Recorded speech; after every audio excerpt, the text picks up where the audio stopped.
Dios. Amén, amén. ¿Cuántos están contentos de estar en la casa del Señor? Amén. Bueno, vamos a estar puestos de pie para dar lectura a la palabra de Dios. El tema de hoy es el Dios de imposibilidades. El Dios de imposibilidades. Nuestro pasaje principal es Jeremías, capítulo 32, versículo 27. Dios hablándole al profeta Jeremías. En el nombre del Padre, del Hijo y del Espíritu Santo. He aquí que yo soy el Señor, Dios de toda carne. ¿Habrá alguna cosa imposible para mí? ¿Habrá alguna cosa imposible para mí? Oremos. Amantísimo Dios, le damos las gracias, Padre, por tu presencia esta mañana. Hemos sentido, Señor, tu Espíritu Santo en medio de nosotros, Señor. Qué precioso es cantar, qué precioso es adorarte, Señor. Pasar ese tiempo a tus pies. Te pedimos en esta mañana, Padre, que te muevas hoy. Tú conoces cada corazón, cada persona, todas las cosas por las cuales estamos pasando. Padre, especialmente en esta temporada, Señor. Yo te pido, Padre, que tú toques, que tú levantes. Si hay alguna persona deprimida que ha pasado alguna pérdida, quizás de un ser amado, en este tiempo, Señor, te pido, Padre, que les des aliento. Tú eres el consolador, Señor. Muévete hoy a través de tu palabra. Habla, oh Señor, pues tu pueblo te escucha. En el nombre de Jesús.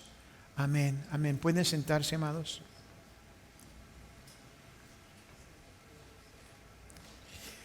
Nos estamos basando en el capítulo 37 de Ezequiel, aunque comenzamos, ¿verdad?, con el versículo 27, el versículo 27 del capítulo 32 de Jeremías, porque habla de lo que vemos en Ezequiel, capítulo 37. Y el que habla acerca de ese capítulo inevitablemente concentra sus esfuerzos en deslogar los versículos del 1 al 10 y pasarían por alto la importancia del resto del capítulo. Esta porción en particular de las Escrituras habla de una manifestación fantástica del poder de Dios a través de una visión que le dio a su siervo, el profeta Ezequiel. La visualización de esta visión rivaliza con cualquier cosa que Hollywood pudiera producir en términos de efectos especiales. La visión presentó de manera ominosa un valle seco de huesos. En el versículo 2, Dios transmite a través de la visión dos componentes de importancia crítica de la revelación que estaba tratando de aclarar a su profeta Ezequiel. Un concepto que se traduce a nosotros hoy. En primer lugar, quería comunicar el concepto de masa o de cantidad al decir había muchísimos en el valle abierto. La sobreabundancia de huesos habla de que había habido una multitud de personas allí, no 2 o 3, sino una multitud de personas que habían caído y habían fallecido. En segundo lugar, quería enfatizar el alcance de la decadencia espiritual, de la aparente desesperanza de la condición espiritual de los muertos, al decir, interesantemente, de los huesos. Porque si son huesos, son huesos. Pero dice, pero los huesos estaban muy secos. No meramente eran huesos, sino que eran huesos secos. Van de malo en peor, ¿verdad? Como muchos de nosotros, desgraciadamente. En la iglesia de hoy vemos una manifestación de estas condiciones proféticas a medida que nos hemos alejado en abandono de la tierra, el fundamento, por así decirlo, en que vivimos como verdaderos seguidores de Cristo. Nos hemos adentrado cada vez más en un océano de confusión y compromiso, en un vasto mar de muerte. Y a medida que nos hemos alejado cada vez más de Cristo como nación, nos hemos encontrado irónicamente rodeados de agua, pero incapaces de beberla para saciar nuestra sed penetrante y amarezante. Mucho de lo que nos rodea parece ser digerible, la solución que hemos estado buscando, y sin embargo, cada gota de esas aguas contaminadas, si se consumen, así como el agua del mar, primero nos volvería locos y luego nos mataría. Nos hemos convertido en un páramo espiritual y por eso ese mensaje de Ezequiel no podría ser más apropiado para nosotros hoy día. Estamos pasando por una temporada difícil, una temporada que realmente para mí como cristiano no sobrepasa entendimiento, ¿verdad? A veces tratamos de razonar qué es lo que la gente está pensando cuando vienen con esas ideologías, esas ideas del mismo infierno, ¿verdad? ¿Y qué de la iglesia? Que se queda calladita, encerrada y no trae luz a la comunidad. ¿Por qué? Porque no quieren quieren que le agrade a la gente. Dios nos trajo a nosotros para hacer una luz a un mundo oscuro. Una voz potente, una voz profética que le habla a la comunidad. Le puedo decir algo, la gente está cansada de lo que están viendo y están sedentos, ¿verdad? Por agua que solamente Dios puede dar, por pan que solamente Jesús puede ofrecer. ¿Cuántos alaban al Señor? Amén. Bueno, Dios comienza con una pregunta. La pregunta se encuentra en Ezequiel capítulo 37, versículo 3. Y dice, y me dijo, hijo de hombre, ¿vivirán estos huesos? Es una pregunta bastante interesante. Hijo del hombre, ¿vivirán estos huesos? ¿Se trataba de una petición para obtener información? ¿Acaso Dios no sabía si podían o no? La respuesta de Ezequiel mostró la intimidad del profeta con Dios. Y yo respondí, dice Ezequiel, Señor Dios, tú lo sabes. Independientemente de la aparente desesperanza, Ezequiel sabía de primera mano que Dios podía cambiarlo todo en un instante. Lo mismo es cierto hoy. Y por eso Dios ahora te pregunta, nos pregunta, ¿sentimos la misma convicción hoy? ¿Puede Dios todavía cambiar nuestra situación? ¿Pueden revertirse la muerte y la sequedad en nuestra vida? Sigue Dios. Sabemos que Dios existe. La pregunta no es si Él existe. La pregunta es, ¿su Dios? ¿Es mi Dios? La pregunta es seguida por la acción. A la pregunta le sigue un llamado a la acción para Ezequiel. Ezequiel capítulo 37. Sigan conmigo, versículo 4. Me dijo entonces, profetiza sobre estos huesos y diles, huesos secos, oíd palabra de Jehová. Eso nos lleva a un importante principio espiritual, y es esto. Dios hará que creamos en lo imposible y luego hagamos lo ridículo para glorificarse a sí mismo en nuestras vidas. Tenemos que ser obedientes a Dios. Estamos aquí hoy día y vemos, ¿verdad?, que el pueblo ha crecido, ha aumentado, solamente en el departamento de inglés, pero de español también. Vemos que Dios se está moviendo. ¿Cuántos saben que Dios se está moviendo? Yo les digo, hacen más de 20 años que yo no veo una movida del Espíritu Santo como la estoy viendo hoy. Lo que estoy oyendo, lo que estoy sintiendo en el Espíritu, es algo tremendo que Dios está tratando de hacer. Pero a veces no entendemos, ¿verdad?, la razón o la lógica de Dios, y no tenemos que entenderla. Yo me recuerdo cuando yo planté una iglesia. La primera iglesia que yo planté, la planté en Harlem, New York. Y yo me recuerdo que yo era un capellán, administrándole a la gente que se estaba muriendo de la SIDA en aquel entonces, en los 1992, 3, 4, por ahí. Y el Señor me dirigió a comenzar una iglesia. Y yo me recuerdo que renté una iglesia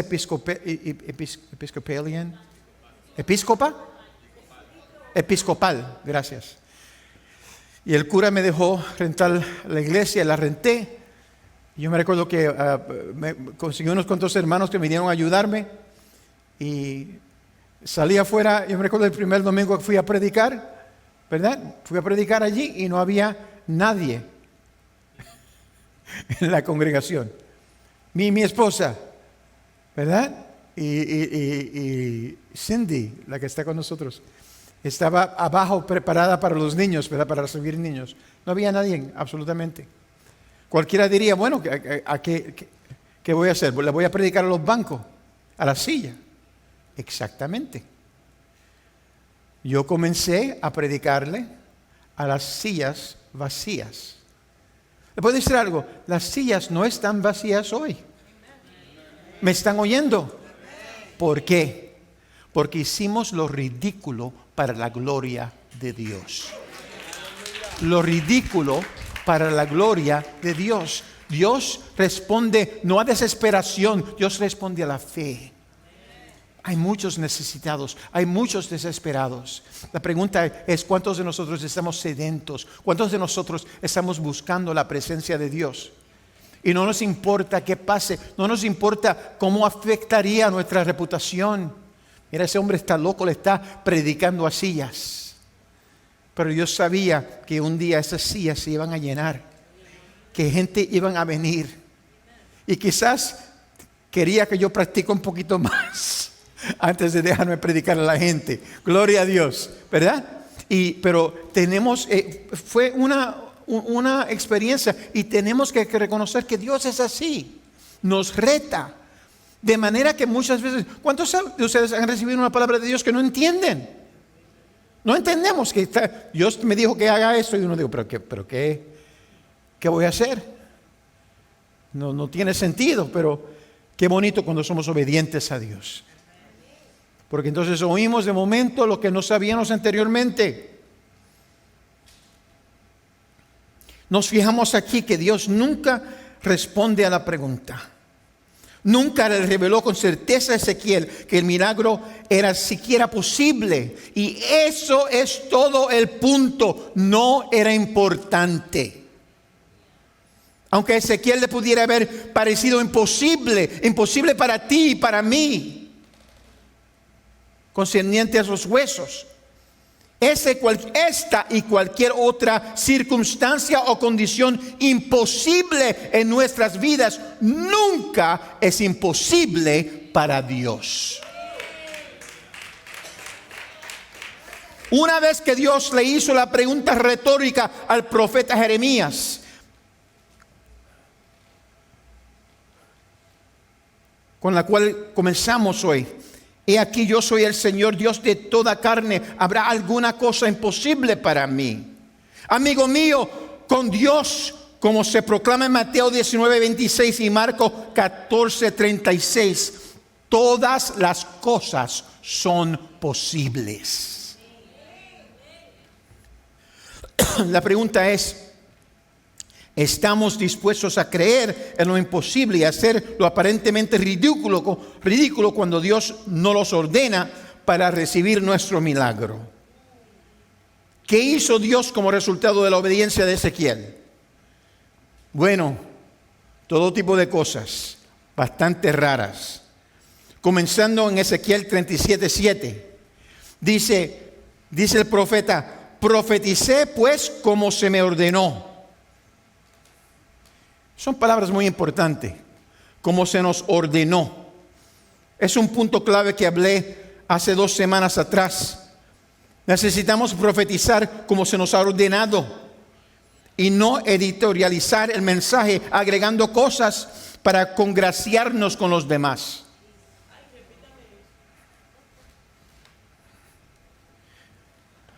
Si Dios te dice que diga algo, bueno, dilo. Entonces cállate. ¿Cuántos dicen amén? Tenemos nuestras opiniones. A veces, amados, no tenemos que entender porque Dios no nos ha dado, no los ha dado para que lo entendamos. Sino a veces es para, cuando le dijo a Abraham que matara a su hijo. Cuando le había dicho que iba a tener hijos como la arena de la tierra, de la playa. Y le dice, mata al hijo. No tiene sentido. Pero reconocemos, ¿verdad?, el corazón de Abraham cuando va a hacer el sacrificio y se lleva a su hijito. El hijito le hace la pregunta, tenemos la madera, tenemos esto y lo otro, pero ¿a dónde está el cordero? Y él mira al muchacho y le dice, Dios proveerá. No le dijo, tú eres el cordero. ¿Por qué? Porque él no era el cordero es Cristo. ¿Me están oyendo? El cordero siempre iba a ser Cristo. Pero ¿qué estaba haciendo Dios? Estaba retando el corazón de Abraham. ¿Cuánto verdaderamente me amas? A veces no entendemos versículos así como en el Nuevo Testamento. El que no desprecia padre y madre, esto y lo otro. Y lo leemos y estamos, ¿pero qué está diciendo Dios? No es que tenemos que odiar o no respetar. Es más, es uno de los mandamientos, ¿verdad? Que tenemos que honrar a nuestro padre y nuestra madre. Pero es asunto de un examen de nuestro corazón. ¿Qué es lo más importante en la vida de nosotros? ¿Cuántos alaban al Señor? Amén. ¿Cómo se me ordenó? Y sigue, y mientras yo profetizaba, esto me recuerda de los leprosos que fueron sanados cuando iban a presentarse ante los sacerdotes.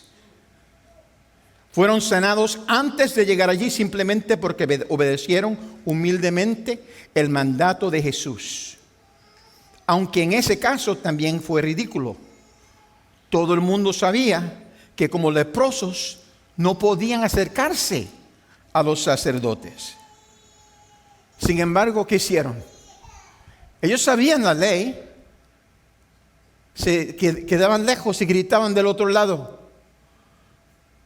Pero Jesús les dije, ven, preséntense.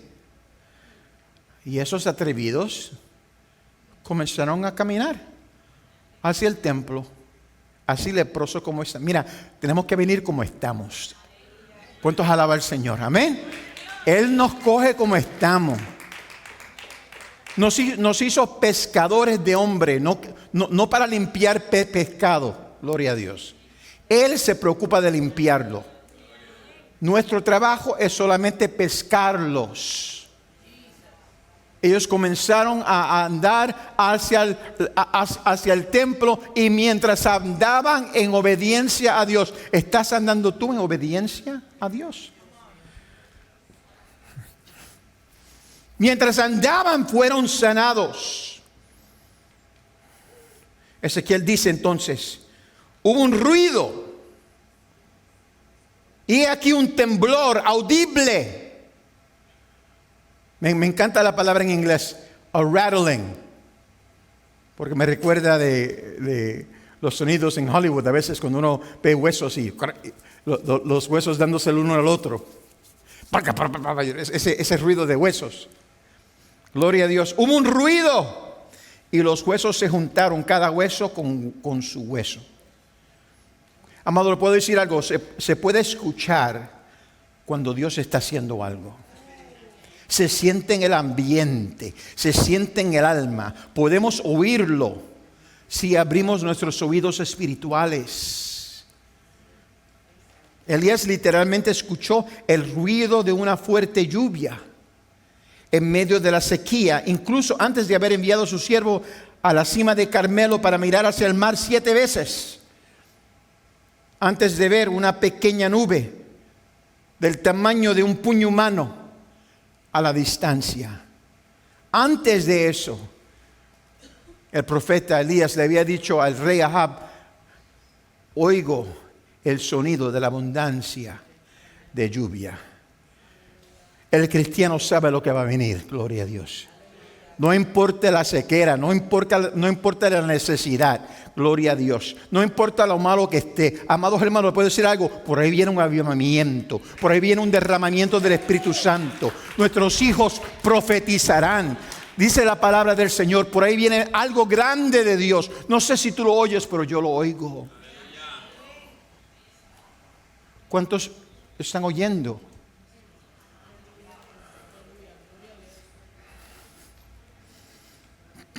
Si tienes algún grado de discernimiento espiritual, estás oyendo sonidos ahora mismo. Dios está a punto de hacer algunas cosas extraordinarias y debemos estar listos y dispuestos a hacer algunas cosas ridículas en obediencia a Dios, para que Él reciba toda la gloria y toda la honra.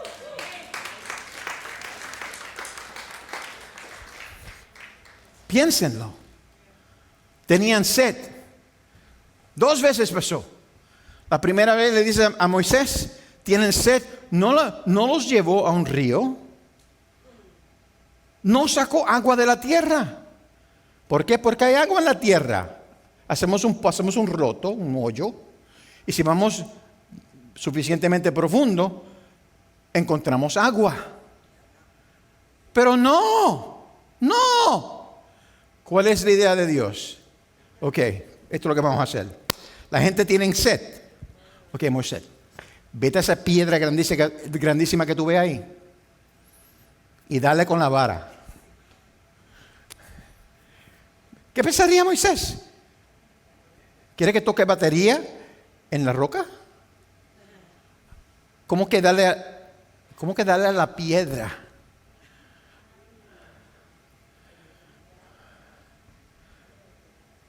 Yo no me imagino cómo él pensaría ante el pueblo. Tienen sed, ok, aquí está la piedra. Y la gente, ¿qué está haciendo? La vara, la piedra. ¡Pah! No sé si le dio duro, le dio poco. Yo no sé si restrayó la vara contra la piedra. La cosa es que cuando le dio a la piedra, agua. ¿Me están oyendo? Agua salió de la piedra. ¿Quién aquí piensa que eso es lógico? Absolutamente nadie, porque no es lógico. Es Dios. Él hace lo que le da la gana, como le dé la gana, cuando le dé la gana.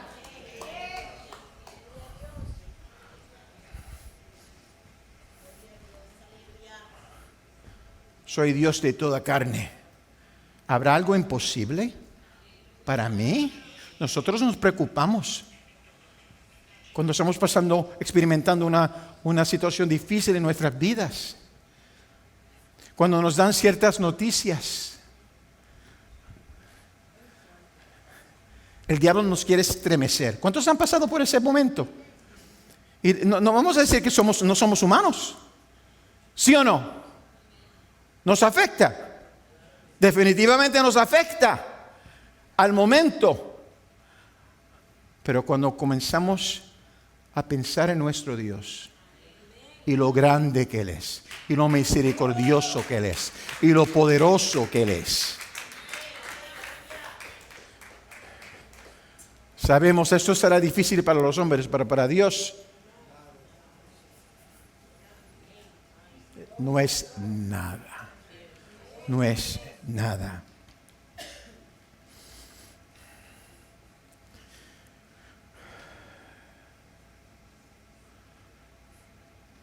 El versículo 8 continúa. Dice, yo miré y los tendones sobre ellos y subió la carne y quedaron cubiertos por la piel, pero no había en ellos espíritu. ¿Te imaginas ver esa visión, tener esa visión? Curiosamente, Dios se encargó de los problemas mecánicos, pero la vida seguía ausente.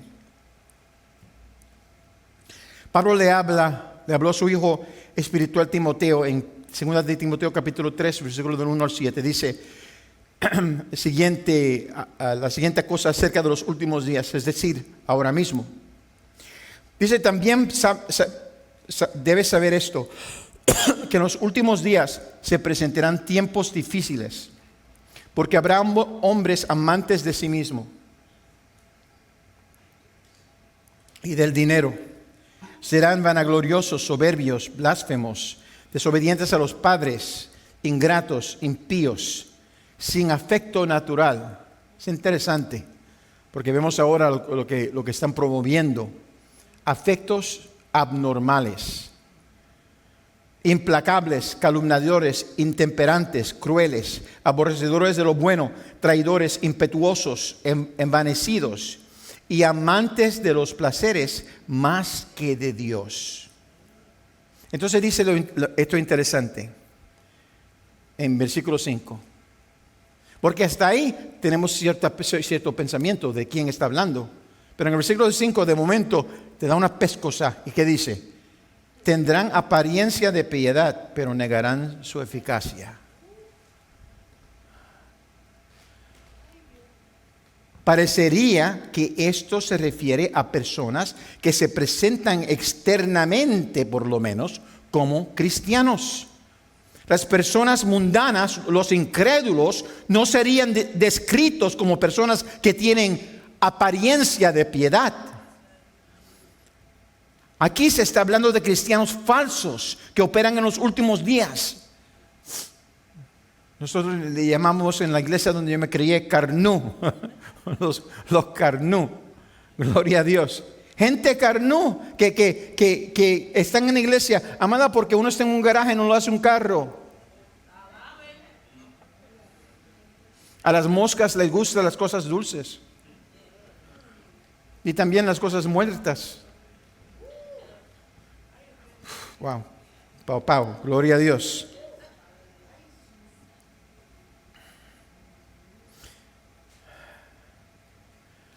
Se está hablando de cristianos falsos que operarían o van a operar en los últimos días, cuando continúa advirtiéndonos. Dice, a estos evita. A estos evita, pues entre estos están los que se meten en las casas y se llevan cautivas a las mujercillas cargadas de pecados, arrastradas por diversas, es decir, varios, no solo uno, pasiones. Versículo 7, que siempre están aprendiendo y nunca logran llegar al conocimiento de la verdad. Simplemente no podrán entenderlo. ¿Por qué? Porque como Pablo le dejó claro a la iglesia en Corintio, en 1 Corintios capítulo 2, versículo 14, pero el hombre natural no acepta las cosas que son del Espíritu de Dios porque le son locura y no las puede comprender porque se han de discernir espiritualmente. Las cosas del Espíritu se tienen que entender en el Espíritu. En el Espíritu. En lo natural, ahora mismo no puedo ver mucho, ¿verdad? Me quité los lentes, pero cuando nos ponemos los lentes del Espíritu Santo, ahora de momento estamos viendo mucho más claro.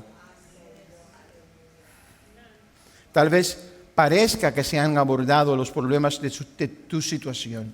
Quizás ya hayas orado y hayas visto un cambio manifiesto en tu situación o circunstancia, pero todavía falta algo.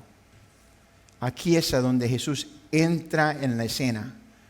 Jesús mismo dijo en Juan 10:10, el ladrón no viene sino para robar, matar y destruir. Yo he venido ¿para qué? Para que tengan vida y para que la tengan en abundancia.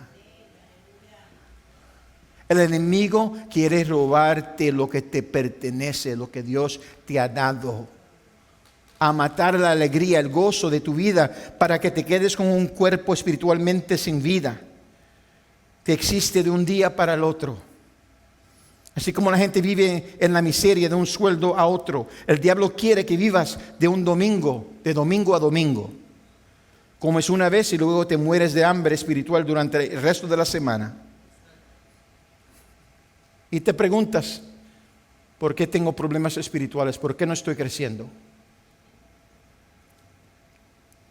Al diablo le parece bien que tengas la etiqueta, pero no quiere que tengas la vida. Es decir, la vida abundante que solo Jesús puede dar. Hay muchos que están por ahí que no tienen 2 centavos para ponerlo juntos, no pueden comprar nada, ¿verdad? Pero se van y se compran un sombrero de baseball cap, no sé cómo se dice en español, de béisbol, ¿verdad? Una camisa de deportes. ¿Cuántos han tratado de comprar una camisa, un jersey, una camisa de deporte? Amado, tienen que ahorrar. Yo fui a comprarle una camisa de deporte a mi... el esposo de mi hija. A mi yerno, a Ola. Y fui a Sports Authority o algo así a comprarle y cogí la camisa sin mirarla. ¡Es una camisa! Una camisa de deporte, no es una camisa fina que uno se pone con un saco, ¿sabes? No es una camisa de tuxedo. Es una camisa de deporte. La llevé a la cajera, se la di, yo estoy ahí. Y cuando me dijo, ok, ¿va a pagar con efectivo o con carta? Y, ok, eso es, yo no sé, 300 y pico, algo así. ¿Qué es esto? ¿Oro? O sea, lo compré por no abochornarme.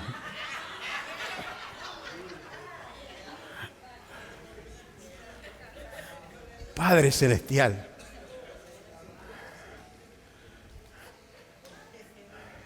Pero así la gente pobre a veces gastan dinero así para satisfacer psicológicamente en su mente que han podido hacer algo, malgastando su dinero. Malgastando, amado, así mismo hay gente de la iglesia que malgastan sus dones.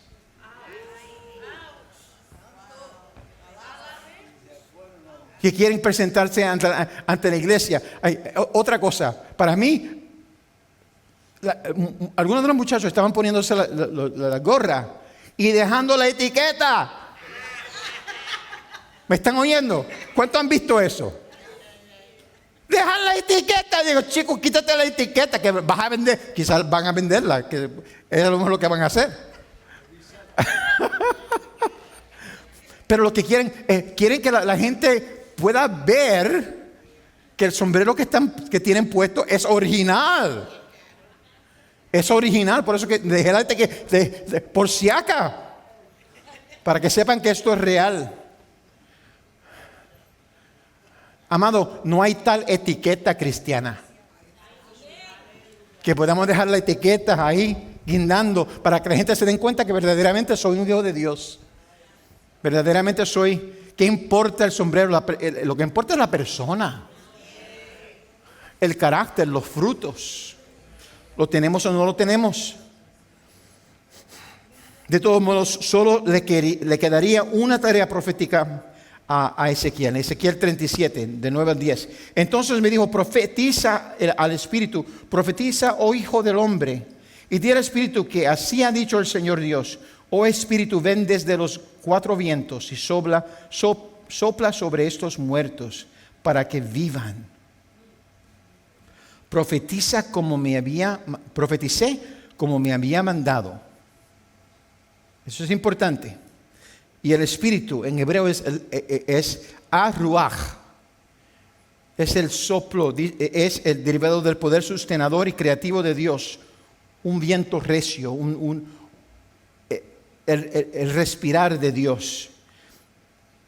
Dice, y el Espíritu entró en ellos y cobraron vida y se pusieron de pie un ejército grande en extremo. Un ejército inmenso. La Biblia nos dice en Génesis 2:7, entonces el Señor Dios formó al hombre del polvo de la tierra, sopló en su nariz aliento de vida y el hombre llegó a ser un ser viviente. No fue hasta que Dios sopló en este cuerpo sin vida que el hombre se convirtió en un ser viviente. Amados, muchos de nosotros necesitamos el aliento de Dios en nuestras vidas. Un viento poderoso y recio, un milagro. Muchos de nosotros necesitamos que el Espíritu Santo vivifique, nos saque de nuestra muerte espiritual, nos saque de esta sequera, de nuestro estado de separación de Dios.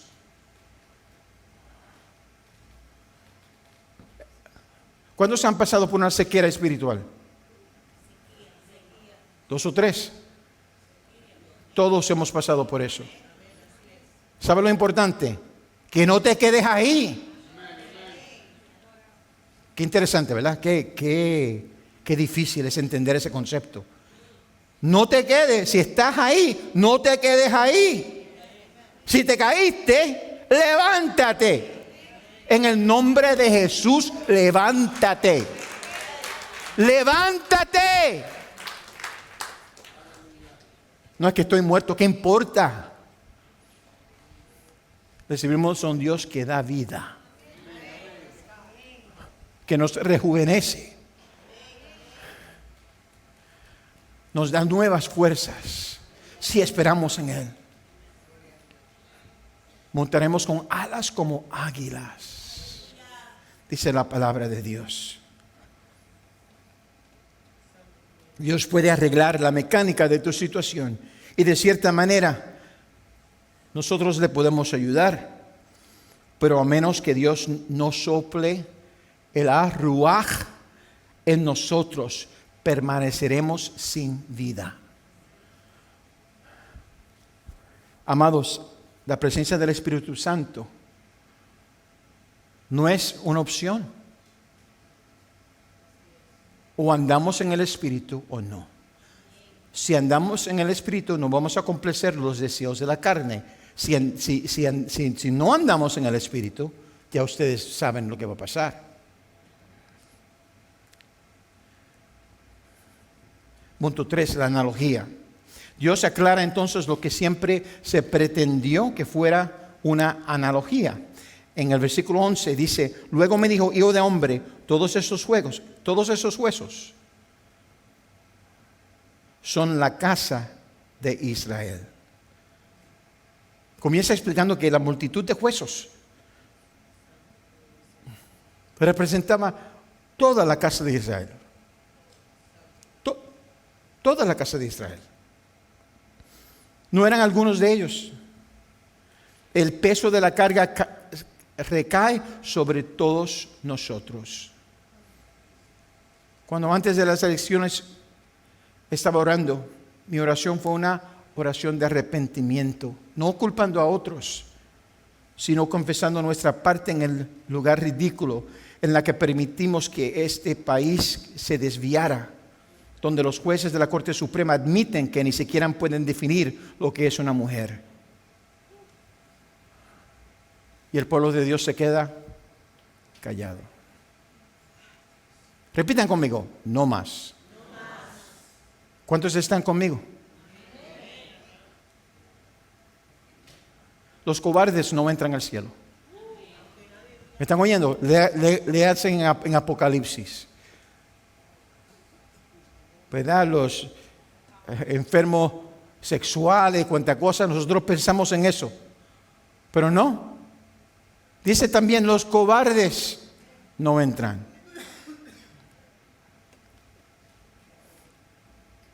Ezequiel continúa diciendo en el versículo 11, segunda parte, nuestros huesos se secaron y pereció nuestra esperanza. Estamos totalmente destruidos. Dice, ellos dicen, lo que es fundamental aquí es observar de quién es esta confesión negativa. No son otros los que dicen esto de Israel. Israel lo dice de sí mismo. Después de tantos años todavía se ven a sí mismo como saltamontes. Y como dijo T.D. Jakes, que ahora está en un tremendo problema, lo dejó claro hace unos años en uno de sus mensajes. Los saltamontes no comen uvas. Grasshoppers don't eat grapes. Si vamos a buscar las bendiciones de Dios, no podemos ser saltamontes. No puedes verte a ti mismo como un perdedor y luego esperar recibir la recompensa de un campeón.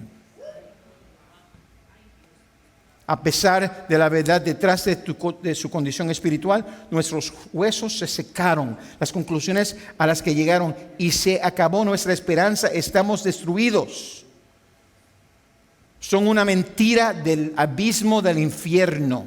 El diablo ha sido, es y seguirá siendo tu acusador. La palabra de Dios lo expresa de esa manera. En Apocalipsis 12:10, oí una gran voz en el cielo que decía: ahora ha llegado la salvación y el poder y el reino de nuestro Dios y la autoridad de su Cristo, porque ha sido arrojado el acusador de nuestros hermanos, el que los acusaba día y noche delante de nuestro Dios. Me encanta esa visión. Yo siempre veo las cosas en mi mente como una película. Y en mi mente veo al diablo acusando: mira, porque Mario, mira. Y como en las comedias anteriores, veo como un hook que coge el diablo y lo saca lo saca de allí, lo arrojó del cielo. Y mientras lo está arrojando, sigue acusando. Tenemos que saber quiénes somos. Somos lavados por la sangre de Jesucristo. Somos real sacerdocio. Gloria a Dios. Escogida por Dios.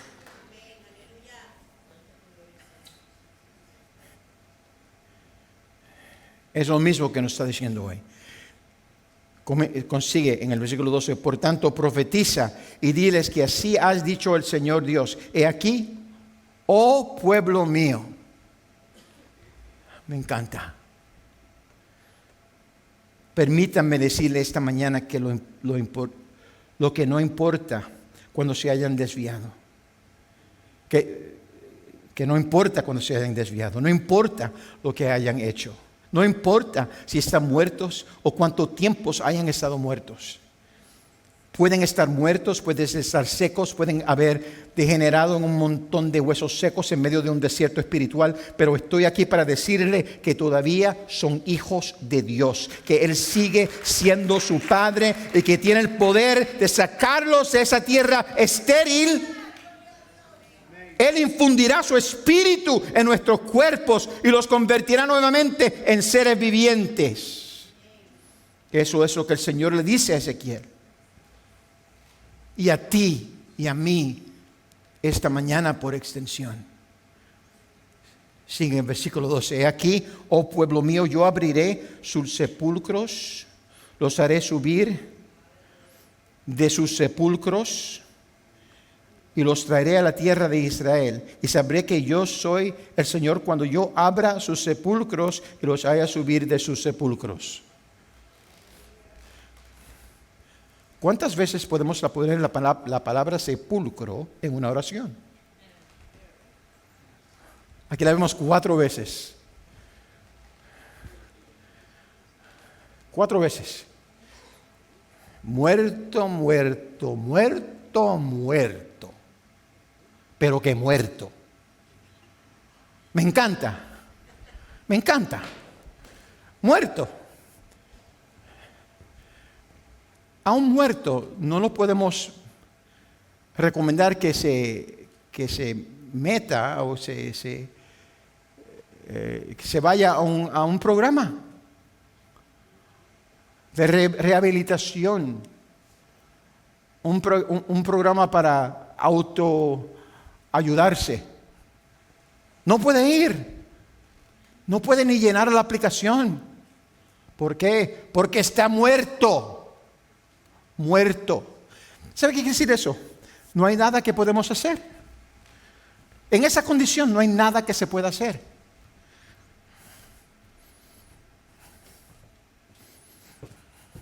Y muchos en la iglesia están en esa condición.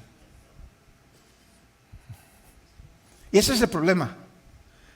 Porque llegan al conocimiento de que están muertos. ¿Y qué hacen? Bueno, lo lógico. Dicen, no voy a mentirme a mí mismo. Yo tengo que ser franco. Estoy muerto. A ese, si tú estás aquí y te sientes que estás muerto, yo sirvo a un Dios que da vida. Hay vida en Jesús. Hay vida en Jesús. Yo quiero morar en la patria celestial porque ¿qué? Hay vida en Jesús. Él vino ¿a qué? A darnos ¿qué? Vida. ¿Por qué? Y fue su meta. Su meta. Yo vine ¿para qué? Para darles vida. ¿Por qué? Porque están muertos.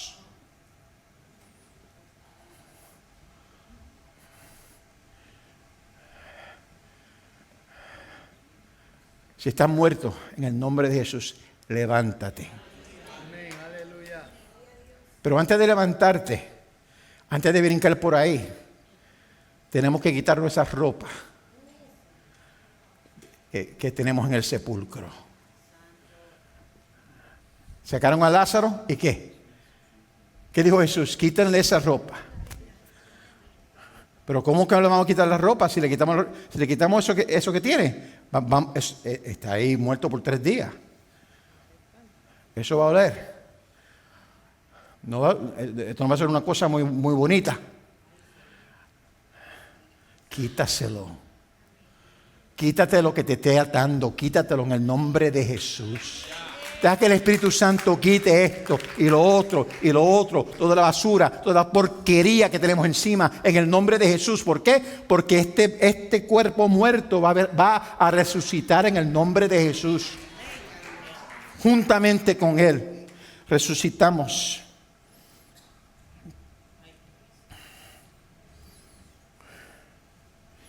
Y les dirá, así ha dicho Jehová, yo tomo los hijos de Israel de entre las naciones, las cuales fueron, los recogeré de todas partes y los traeré a su tierra. Haré de ellos una sola nación en la tierra, en los montes de Israel, y un mismo rey será el rey de todos ellos. Nunca más estarán divididos 2 reinos. Él trae unidad. Él trae unidad. Es una promesa para ti y para mí. Él dice más adelante, en el versículo 25, dice, y mi siervo David será príncipe de ellos para siempre. Aquí no se está tratando de un Israel físico, sino un Israel espiritual, cuyo rey tiene un reino eterno. Y así termina. Dice, no se contaminarán ya más con sus ídolos. Hablando de su pueblo. No se contaminarán ya más con sus ídolos, con sus abominaciones, con todas sus rebeliones. Dice aquí, los salvaré de todas sus rebeliones con las cuales pecaron, y los purificaré. Ellos serán mi pueblo, y yo seré su Dios. El Dios de imposibilidades. Inclinemos nuestros rostros. Señor, te damos